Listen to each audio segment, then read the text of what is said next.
Hey guys, welcome to our channel, and if you've been here before, welcome back.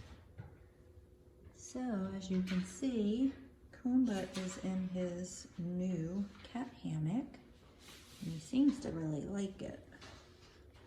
He's got his little bunny in here. It's all nice and snuggled. Look real comfortable, Kumba.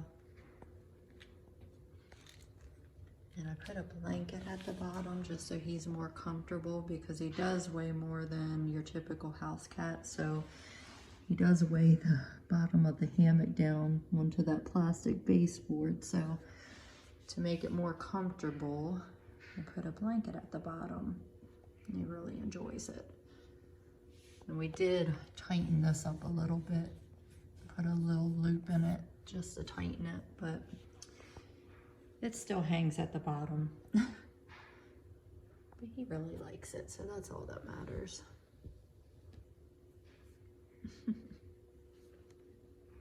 He's snuggling with this toy.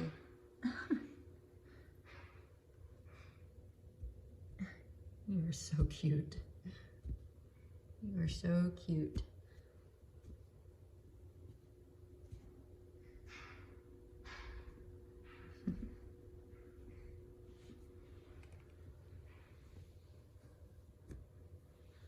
Hey, baby. It's like, Mom, let me sleep. All right, I'll let you take your nap.